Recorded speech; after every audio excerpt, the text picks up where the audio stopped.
Hey y'all, hey, so I'm back with another video. So today we are reviewing WWE Unreal on Netflix. They just dropped off 5 episodes. Now I didn't watch all of them at once. I watched like a few. I only took notes on one, so I gotta go back and kind of watch the rest again to take my notes. But yeah, we're here to pretty much discuss this show. Now, WWE Unreal, I believe, was like announced around the time, that this Netflix deal came along with WWE. And, the whole point is that they wanted to like pull the curtain behind the WWE and show what was happening. Now, just to kind of set the premise for most people, if you're new to this channel and don't know, I've only just got back into wrestling starting WrestleMania 40. Okay, so I've only been here for a year and some change.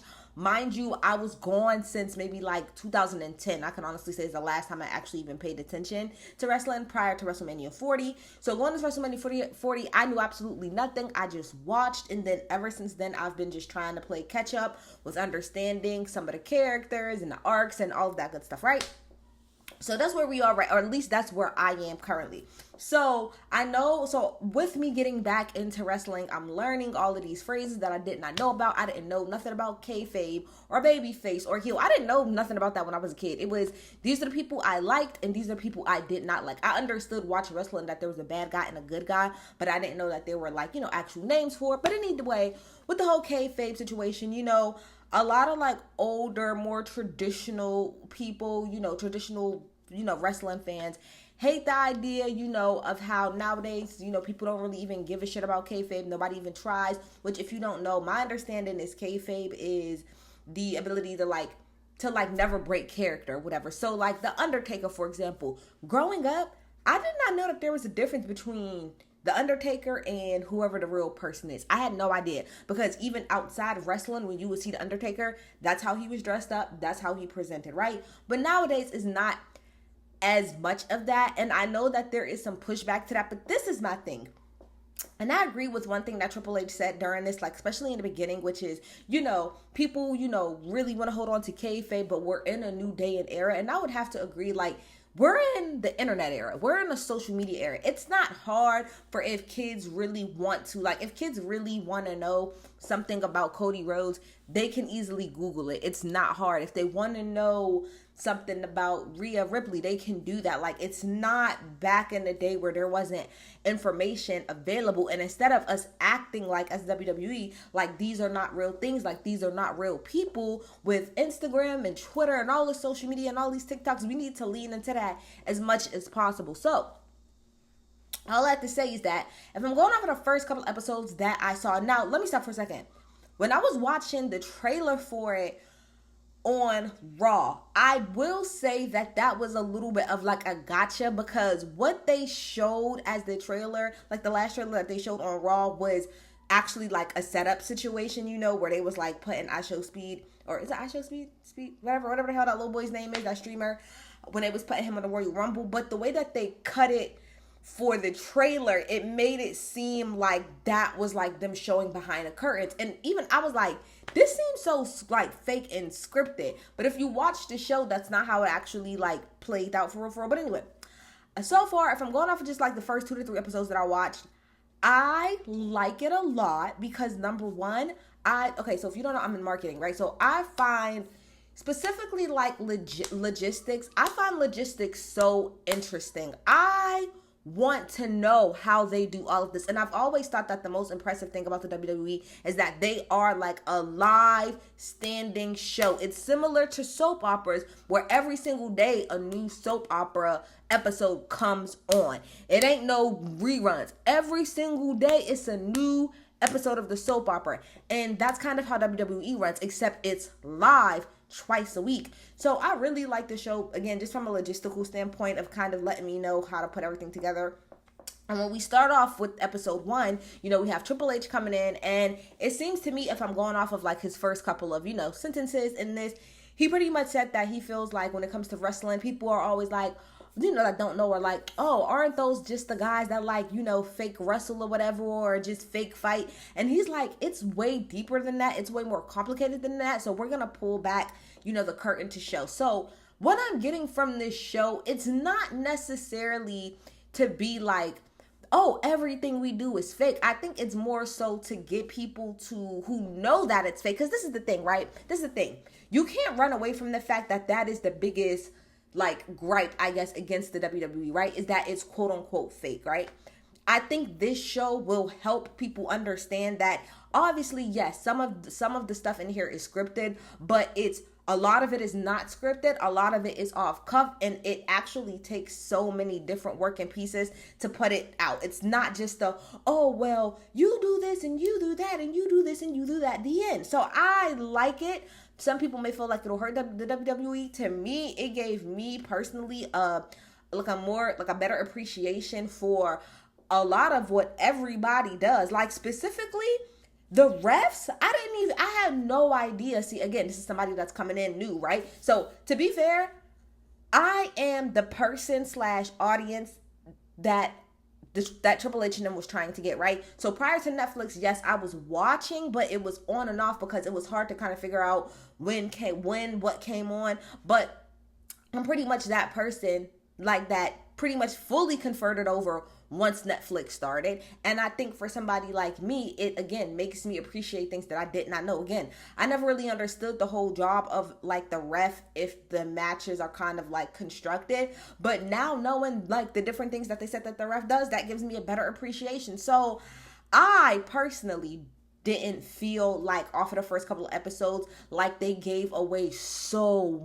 much. It's not like they were breaking down like, all right, you do this and then I'm gonna twist your arm like that. Even if that is what they do, that's not what they showed us. They gave very like high level behind the scenes things, which I really appreciated, right? So again, we start off with Triple H, who again, I think that was his whole goal of this, was to pretty much be like, we need to show people that it's deeper than just, oh, it's just fake wrestling, right? And I want to say also, I know that people got a lot of problems with Paul, aka Triple H, but I want to be very clear.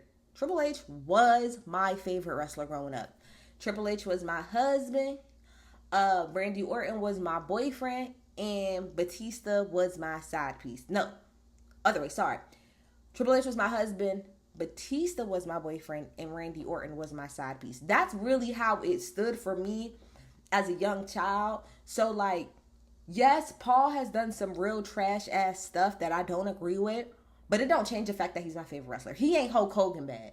Which, child, that's a whole nother video for a whole nother day. But anyway, love Triple H. So, get his little intro. Then we go into Cody, Raheem, Rodarius, Rhodes. And that's been one of my favorite things about like getting back into wrestling is like catching up on like all like the little inside jokes that y'all have. So like I was, for the longest, I really thought that Cody's middle name was Raheem until I caught the fucking joke. I really did thought it was Cody Raheem Rhodes. That's hilarious. But we start off with Cody, you know, Cody and Brandy. Brandy is just Brandy's so beautiful and just perfect. And I didn't know that at one point in time she was a wrestler. I think that's awesome.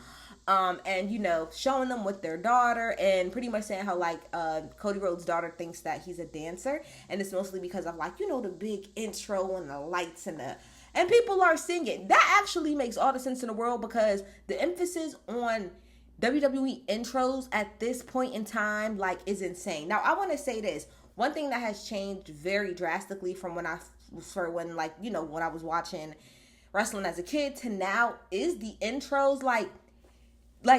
Here's the thing. Growing up, a wrestler's music was important. Be very clear. Very important. However, it feels like today, it's like, if you don't have a good intro, bitch, you could be the best wrestler in the world. You could have the best on-mic skills, but if your intro is trash, you will go nowhere. You will go nowhere without a good intro. It's insane. But Cody talks about, you know, how he is, you know, the undisputed champion and how, you know, that means in a company like you're the guy. When you're the undisputed champion, you are pretty much the face of the company. And, you know, he's talked about how much, you know, things have ramped up from, you know, since the time he's actually taken on the title. And, you know, how it's just really been a whirlwind, but he's like really thankful for it. You know, Triple H talks about how, you know, he feels like Cody is like the purest babyface that they have, which I would have to agree. But that being a babyface at times can be a little hard because people do feel like things are predictable. And that's one thing I will say about WWE too is like, I I feel as if the baby face and heel thing, not that it needs to go away, but it needs to be more nuanced. Specifically, like he said, from the baby face side. From the heel side, it's easy to go this way, this way, this way, this way, this way when you're the bad guy. But when you're the baby face and you're always supposed to do, like he said, the right thing and be on a glorious side of things, it makes your moves and what you're gonna do predictable. I feel like in this new era, from what I've seen over the last year and a half, this is just me going off what I've seen since in the last year and a half. I feel as if the baby faces should no longer be just your regular traditional definition of a baby face. The baby faces need to have nuance because people are smarter, people pay attention, people are not like, we're in a completely different era, especially when it comes to like the consumption and like the reviews. Kind of like I don't know, but I don't know of prior to like YouTube and the internet and things like that of people really like breaking down wrestling matches and programming and looking as deep into it as they do now. There's a whole, as I've learned, the IWC, okay, internet wrestling community, I believe that's right? So they exist, right? So with them existing, I feel like it puts more pressure on the WWE to really be on top of their shit, because now in the past y'all have been able to just be passive and put whatever the hell y'all want to put on TV and people are going to show up and y'all don't really have to deal with backlash. And now that your customers and your consumers are actually able to hold your feet to the fire because they have a microphone in front of them and they have a camera, you guys need to work a little bit differently. So again, one of my biggest things is I feel like the baby face needs to have more nuance.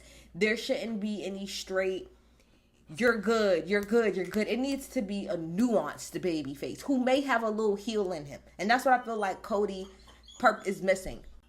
So this episode in particular is really about, them getting ready for the Netflix premiere. That was going to be on January 6th. It's crazy that all of that happened this year. I don't know why I feel like it's been so much longer, but it's cool. It's whatever. So anyway, they started at they were going to start January 6th of 2025. Triple H talks about how big this is for the WWE. They're going to go international in a way they never have been. It's going to be over 300 million homes that they can possibly get into. So obviously they want to capture as much of that as possible. So, we go on to learn that Triple H is the chief. What is it? Is the chief? If I'm looking over here, y'all, it's because I have notes. The chief content officer, right? And so, the people behind the scenes, start to say how Triple H is really good at his job because obviously he was a superstar at one point. We didn't point out the fact that he's married to Stephanie McMahon, which we all know that, but I'm pretty sure that has something to do with it too as well. But I want to be really real with y'all. If y'all wasn't old enough to like be there for that whole era, Triple H was really that guy. Like, this is not a joke. Triple H was really that guy, and he was a heel a lot of the time, but he was such a good wrestler, man. Like, his promos was good. His intensity was good. All his matches were really good. Like, outside of him messing with the boss's daughter, that man was really talented. I just want to put that out there. Triple H ain't Triple H just because, okay? That man was successful for a reason outside of the fact that he was banging the boss's daughter. Anyway, so, we go into the writer's room, okay? Because now we're starting to talk about what are we gonna do with Cody. And this is something what are we gonna do, going into the Netflix premiere, right? And I wrote this down because I wanted to talk about it. One of the writers said that Cody at the moment does not have a role. And I'm so glad that somebody said this because, again, as somebody who just started with WrestleMania 40, right? And then you got to remember all of last year before they even hit Netflix, I was watching, but I was only watching Raw because I couldn't really take SmackDown. It was too much for me. I was watching Raw, but even when I was watching Raw, I would miss it, so I would have to record it, and I'm going back and forth. And one of the biggest things that I noticed when I first started watching is I'm like, what is Cody's point? Now, I had learned, throughout my time watching and going back and doing my due diligence, the whole storyline of Cody and Roman and everything he had to do, for us to get to the finished story. Got it, right? But he finished the story, and now what? So me as a new person coming in, right, I'm looking like, okay, so Cody Rhodes is like their number one guy. He clearly just finished a really, really big storyline, but now what? Because it felt like to me, once WrestleMania was over, it didn't really feel like, as a new person, I didn't understand Cody's role other than he was the champion. I didn't understand what his path was. I didn't understand who he like had an issue with. I didn't get his role. So I'm so glad that somebody said Cody didn't really have a role post WrestleMania 40. To me, it was just like he was kind of there a little bit, but not really. It was really confusing. So I'm glad somebody pointed that out, right? Something else that Triple H said in here, right, that I want to talk about. So Triple H talks about how, you know, when it comes to the superstars like Cody, how he purposefully like keeps them hidden away. So my thing is that why Roman Reigns pops up once a quarter? Because Triple H and WWE feel like there's gonna be more hype for somebody if they only show up every now and again. Now here's the thing, because it kind of reminds me of like people talking about like load management and like the NBA. And this is how I look at it, right? On one hand, yes, I get what you're saying, right? Like, we want to withhold, you know, the biggest stars because when they come forth, we want it to be a big deal. But this is the thing about it.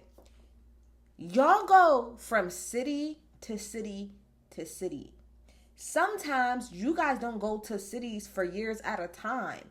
And as a little kid, I think it would be disappointing if you show up to a Raw show. You would hope and assume that Cody is going to show up, or that Roman is going to show up, or that CM Punk, that somebody huge is going to show up. And when you try to say like, oh, well, I want to hold it because it's not going to be special to the fans, it's like, okay, maybe the average person maybe watching that keeps up every single week, maybe they might not be like so through the roof every single time that Cody walks in a building. But for the people who are attending the live event and have never been to a WWE show, don't know the next time they'll be able to afford one. The way that y'all got y'all tickets set up, don't nobody know when they're going to be able to afford to go to a damn WWE show. I think it slights the fan by saying, no, we only going to have him come out there and there. Because it's similar to what people talk about in the NBA. I busted my ass to get these tickets or whatever, and the Lakers and the fucking Knicks is playing, but I come in and LeBron is just sitting the whole game? Because y'all want to do load management? When I busted my ass to get these tickets, I came here to see this nigga play. Same thing with wrestling. It's like, if people come in, yes, they're coming for the overall experience, but they're coming mostly for the superstars. They're coming for Cody. They're coming for Roman. They're coming for CM Punk. They're coming for John Cena. Like, you guys got to give these people something. So I don't know if I necessarily agree with it. And I also feel like when I was a kid growing up, it wasn't every now and again that we was seeing The Rock. It wasn't every now and again that we was seeing Stone Cold Steve Austin. It wasn't every now and again we was seeing The Undertaker. It wasn't every now and again we was seeing like the Dudley Boys. Like, we were seeing these people every single week. And every single week we're talking about big ass matches, because since I started watching wrestling again, shout out to Peacock, you know, they have like, you know, the vault or whatever. I've gone all the way back to the year 2000 of Raw to start watching.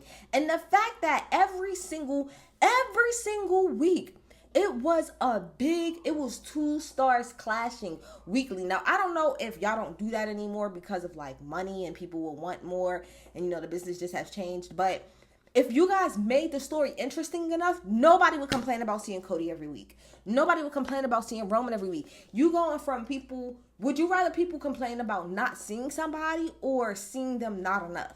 Because it's not really making sense why we only see Roman once every freaking quarter, if he decides to show up. That does not make any sense to me. When these are supposed to be your stars, I get it. You want to hold back, but like, this once every few months is not cutting it. Because my thing is, how are you able to progress a storyline, right? If people are only showing up every couple of months, how can you progress a storyline with Roman if he's only showing up twice a fucking year? How am I supposed to be invested as somebody who was not there during Roman's entire 4-year reign, like y'all talk about? As somebody that's new, how am I supposed to get invested in him and his character if I only see him twice a fucking year?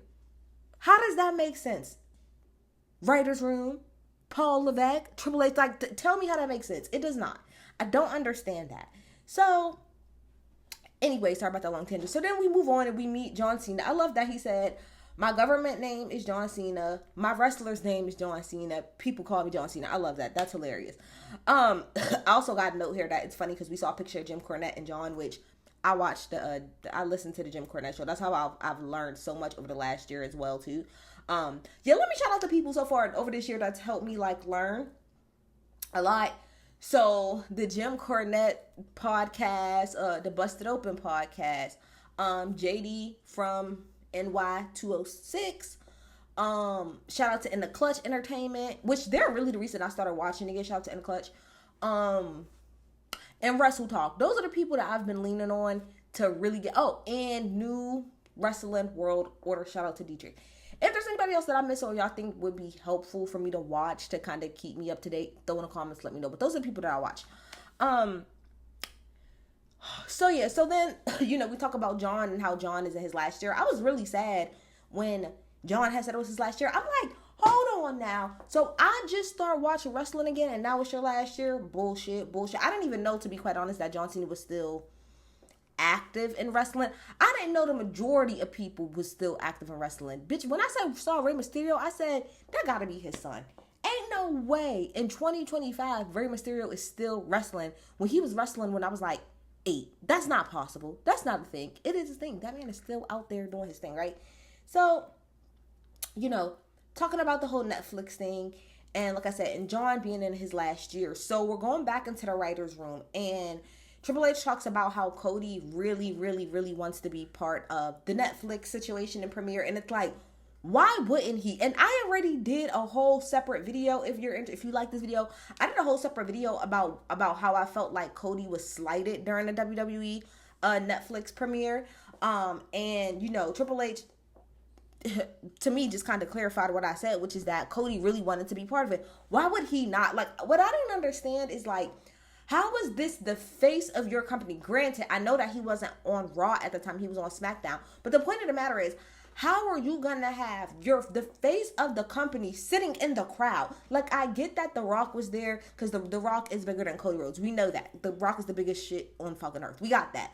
But my thing is, if I had never watched wrestling prior to that Netflix debut, I wouldn't really know how important Cody Rhodes is to the company or to the story or to anything, because all The Rock did was just call him out and say, oh, thanks so much for carrying the company. But why wasn't he there to show us why he carries the company? It just didn't make any sense to me. But Triple H also said that Cody wanted to pretty much have, I don't know, some people beat up John or whatever, and then he come out and be the superhero and, save John. And Triple H was just like, I just think that it's too soon. And I agree. I do think that it would have been a little bit too much too soon if somebody would have jumped him and then he would have came out and been again, we're talking about baby faces and how they're too perfect and too predictable. I wouldn't have liked that, so I'm glad that they said, no to that.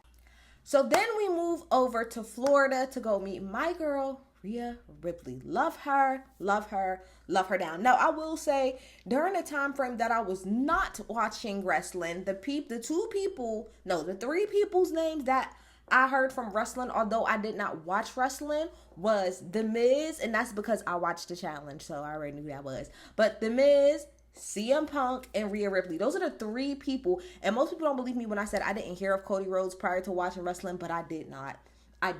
When I first seen Cody, he looked like Homelander to me, from The Boys. So that's really all that I got. But yeah, I've always heard of CM Punk, although I never watched him wrestle. I've always heard of him during the time I wasn't watching. Rhea Ripley, although I didn't watch, and like I said, The Miz. But Rhea talks about how, her WWE character is the person, it's the side of her that she wishes that she could show all the time, but she just doesn't. And they've said it 1,010 times on the show. I'm gonna say it again for them. That woman is a star. She really has it. And like they said, it's not even oh, she's the best, she's the biggest women's star. No, she's one of the biggest WWE stars. Gender don't even matter, because I would really say it's Roman, Cody, and Rhea is really the big three, if you really want to ask me, of the WWE face wise, right? So she talks about the whole Dom, Liv, and her thing, which again, I came in in the middle of that, so I kind of picked up on what it was. Let me tell you something. Outside of Rhea, Liv Morgan is my bitch. I'm so sad that she's injured. But I love that. I love that little tiny little white girl. I love Liv. She's everything to me. So she talks about how on, I think it was April 8th, 2024, how, her and Liv was in this whole thing, and they showed the, clip or whatever of Liv attacking Rhea in the hallway, and you could see Liv throw her against the wall. And Liv was like, when she threw me, like, it completely messed up my shoulder. She's like, and I went completely off script. And she was ready to beat that girl's ass. And so, you see the aftermath of it, and pretty much what it was, oh, it was so terrible. Her collarbone and, like, the shoulder bone wasn't, like, connected. It pretty much came disconnected from each other, and it was either A, she went and she got surgery, which would have like made her take 6 months off, or she doesn't get the surgery, she gets a little lump that forms here, and maybe she's out for 3 months. A lot of this too, what I've realized is it's more of those things, like the WWE is really like, what have you done for me? What have you done for me lately?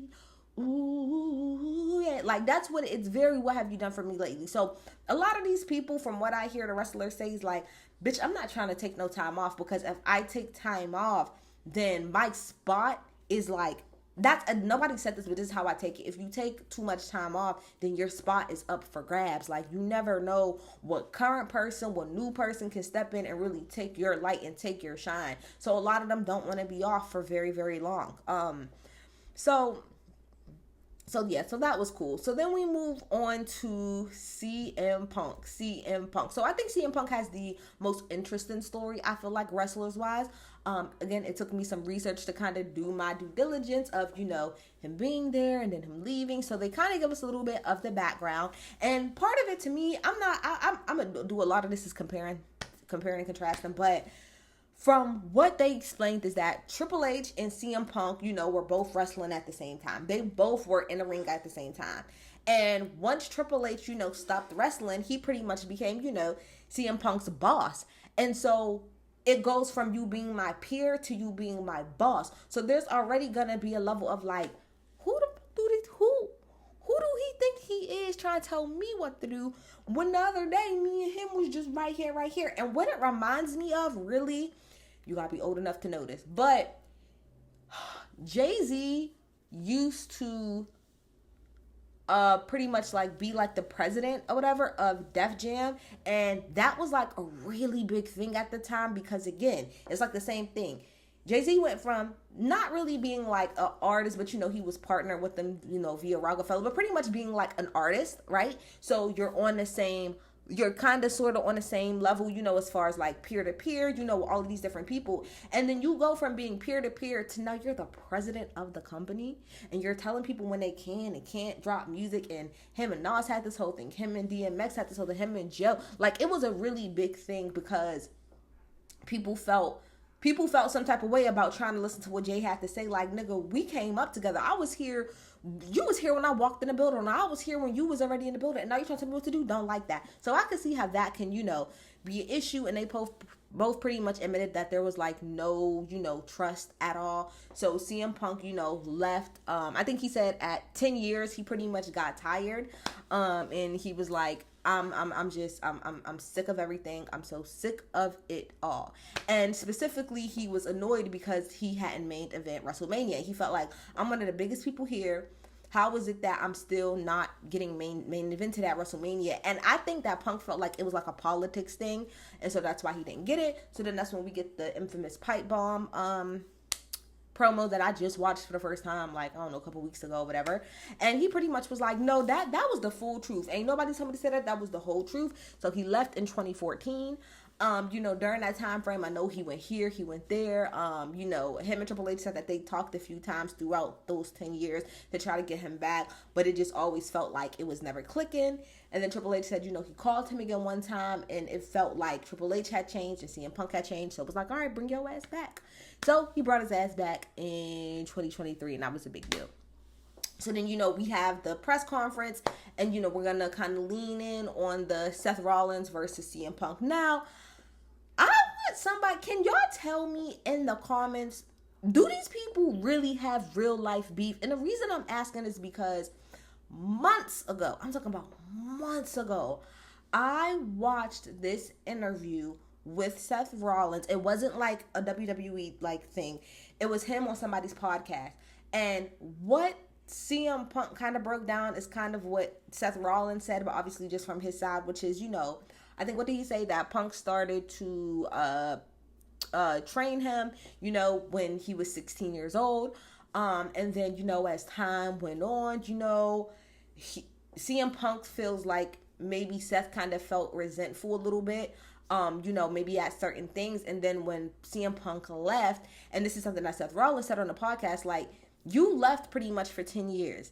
And when you left, although these people was calling your name every night, I'm the one who sat here and I held it down. And he even said this on the show too, and on the little event or whatever, which is, you left for 10 years. And while you were gone and we were struggling, which a lot of people say, was like their biggest like struggle era. Like, I was the one that was coming to work every day. I was the one who put the shit on my back. And now that you want to come back, you want to kind of like just kick me out my spot and be like, oh no, move little bro, big bro's back. You get out my way. Now the big dog is here. And Seth feels like, no. You don't get to leave for that long and then come back and think that you're going to be in the exact same position that you was when you left, because I'm not with it. And I would love to know, is that really how he feels, or is that just like WWE fodder? Because it seems like he really do feel that way. If I'm going off the podcast, other than that, Seth is like a really great actor, if that's not how he really, really feels, right? So then we get on to what my favorite part of this whole episode was, right? And it's called the Gorilla Monsoon Room.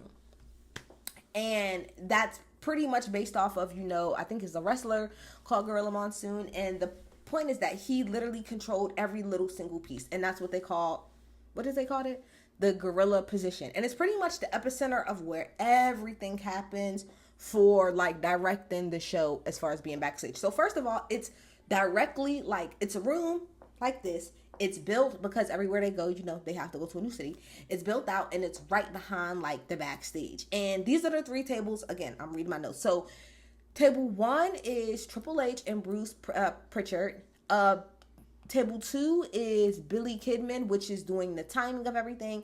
And then table 3 is going to be the match producers. So the match producers that they said are normally, those are people like who've also been WWE stars. And they are pretty much the liaison between like the wrestlers and the people that's producing everything. So the ones that they had was Chris Park, Bobby Roode, Michael Hayter, and then Bruce Pritchard, right? So I thought that this part was so, and I'm sorry, I'm a logistics person. So again, all of this shit was so interesting to me. So the match producer pretty much tells the truck, so the truck, which is pretty much the people that's like controlling all, I believe, all of the different camera angles, tells them 15 seconds before where the camera should be. Do you know how crazy that is? Like, the fact that they have it down to a science damn near at this point is insane. That's insanity, to be literally producing live. And I'm not trying to make this about Beyonce or whatever, but I'm gonna make this about Beyonce. One of the biggest things that like people learned like coming off of her Renaissance tour and paid attention to during the Cowboy Carter tour is that Beyonce is not just performing, she's performing and like producing live. She is producing where the camera should be while she's on stage and singing. People have noted it this tour with like her hand movements or her eye movements or her head movements, or even when she's doing little stuff like this to like let the camera know where to go. Like, that's so much, like, to produce live like that. Y'all eat that every single week. And I'm not saying that like the content that y'all put out is the greatest, but the fact that y'all are able to actually get that done weekly is insane. Shout out to y'all. Y'all gotta be working like a well-oiled machine for that to work. And then the match producer is also talking to the ref. So as I said earlier, I didn't even know that the ref did all of this, but the ref has in an earpiece, which I figured, but they really have a lot to do with like the pacing and, checking in on people and making sure. A lot of it is like let's just say a move is done, and then Triple H in the back, they're like, are they okay? So then the ref will come over and ask, are you okay? Yeah, all right, cool. Everybody's cool. I love that, because I really didn't know what the fuck the refs did. So I'm so glad that because somebody got to be there to kind of pace this shit out and say, sometimes it's like, all right, y'all taking too long. Y'all taking too long. Hurry this shit the fuck up. Let's get to the finish. Let's get to the finish. I love it. I love it. I love it. I love it. I love it. I love it. And one of the biggest things that they talked about here is always hitting your time. So there was like the 3 things here is always hit your time, always hit your time, and always hit your time, right? And this is something I've seen going on Twitter or whatever, and how they said they pretty much like contradicted themselves, because Bruce Pritchard was like, people think that because it's Netflix that there's not a certain time that the show has to go off and that we could just run all day, and that's not true. That's not true. We have times that we have to hit. But then there was also an article before this, before y'all even got with Netflix, that said that when it comes to the timing, really it helps y'all just be more flexible, because if the show is only an hour, great, it's only an hour. But let's just say it needs to go 2 hours and 40 minutes, then that's what it'll do. So do y'all mean in the sense of y'all have a specific time, like y'all tell Netflix after we pieced everything together, we think the show will be about 2 hours, and they say okay. But I guess I'm not understanding why. Like, what is the point? The 2 things I don't understand about the move to Netflix that makes no sense is, number 1, the fact that y'all are being super sensitive about the time, and number 2, the censoredness of it all. Why are we still bleeping out curse words when we're on Netflix? Why are we being held to certain time frames when we're on Netflix? It's Netflix. Why do we care if it's an hour versus 2 or 3? Now, if there is some cost behind running this longer, sure, let me know. But otherwise, it don't make no damn sense to me, okay? So then, we have January 6th come. It's the, premiere. Obviously, we're dealing with everything before the premiere. Now, my baby Rhea was so stressed out. Like, she was literally freaking out, because obviously the magnitude of the show, everybody was like, it feels like WrestleMania. But Stephanie was like, no, it's bigger than that. It's definitely bigger than WrestleMania, because y'all are broadcasting to, again, God knows how many people across the world. This ain't just WrestleMania, a couple million people. This is hundreds of millions of people that's gonna possibly see this, right? So Rhea was completely freaking out. She was like in tears, having a whole damn like anxiety attack. It was really, really, really bad, right? So hold on, I'm trying to think. Was that this episode that happened? So then we see John, John's doing like his, last little bit. He said, you old when it hurts to do this. Like, when it hurts to do that, I said, I'm done.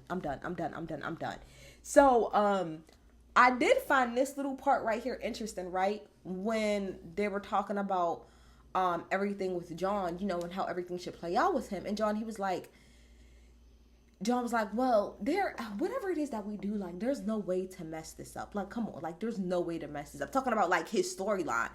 And Triple H was like, and I'm going to tell you, there's already been talks about the fact that there's been rifts behind the scenes between The Rock and Triple H creatively, which we'll get into once we get into that episode. But I feel like his was, bitch, The Rock is here, and if he put his nose too much in it, he gonna fuck everything up. And little did y'all know, he was gonna fuck it up.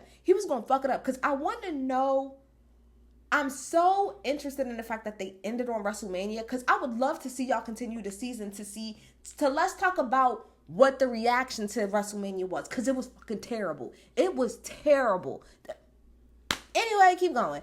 So, Netflix premiere comes, Rock kicks it off. I know y'all hate The Rock. I get it. He's messed up wrestling. He's an icon. There's nothing y'all can do about it. It's nothing that y'all could do. The average person don't see The Rock the way that, like, a deep wrestling fan does. You want to know what we see him as? He's The Rock. He was the biggest fucking wrestler in the whole wide world in the early 2000s, and he's the biggest fucking movie star, and he's a nice guy. That's how we see him. I know that's not how the wrestling fans see him, which is the biggest thing I've learned over the last year, is how, like, I've seen The Rock prior to coming into this versus, like, how the wrestling fans see him. It's insane, like, the difference. It's crazy, right? So, like I said, he comes on, he gives Cody a shout out or whatever. I love that John said every time he's come out, he's always testing a room. He's always testing the audience. Love that. The best part of this, I want y'all to understand, this is the best part of this episode for me. And I think we're going to, like, kind of close this out. Rhea is like backstage, right? Waiting, for her match and stuff like that. And she's talking to Damian Priest. I also would like to say that I hate that when I first started watching wrestling earlier last year, Damian Priest was in a lot of the storylines, to now how he's in almost fucking nothing. I think it's disgusting. Anyway, she was sitting there talking to Damian Priest, and like the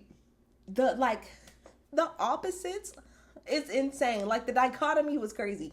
Damian Priest is standing just like this. And Rhea's like, yeah, so then we're going to do this. And then I'm flip her. And I figure if I flip her. And then I flip her and I put her like this. And I put her in the headlock. And she put me in the and he was just like, the whole time he's just like this. And she's like, yeah. And then I don't know. But maybe if I don't know. What am I doing? I don't know. I'm a flipper. I'm doing it. And he was like, when she was done, he said, that was a lot. He said, that was a lot. I think less is more. I was crying. And Rhea was like, I always go to Damien when I need to calm down. And I'm like, we see why, sister. Because the way he was like just a calming piece, just standing there while she was going crazy. Best part of the whole episode. I don't care. So Rhea comes out and she was like, I'd be nervous. And the minute that I step out there, boom, I got it. It's nothing. Because it's always just like, I'm like that too. It's just really to build up to something. But once you in it, you in it. So then we have, CM Punk, versus Seth Rollins. CM Punk also talks about, how he has an anticipatory anxiety, which is pretty much what Rhea has. The second funniest part about this, right, is that it was like, timing. But they was like, but the crazy part is though, once they step out there, there's nothing you can do. Like once they're out there, there's nothing you can do. So as the CM Punk and Seth match is going on, and I'm going to be clear when I say this, I'm going to say this as a fan. I'm glad y'all let that match keep going because that shit was fire. That was the best match of the whole night. It was so good. But like they keep telling them in their ear, like telling the rest to tell them they gotta hurry up. They was just going and going and going and going and going. And they're like, the producer's like, I'm trying. I'm sorry. I'm trying. Like they're talking to Bruce like, bro, I'm trying to get them out. What can we do? And they're like, how much time is over now? Like 2 minutes and 42 seconds. Who cares is my question. Who cares? They was pissed off, but at the end of the day, CM Punk won, and it was great. And the last note I have here is the WWE VP Global Talent Development is William Regal. Why didn't nobody tell me that William Regal was still around? I used to love William Regal when I was younger. I got my life, and he looks the exact same. It's amazing, but I thought episode 1 was really good. We'll go on. Tell me what y'all think about episode 2. I'm out. Bye.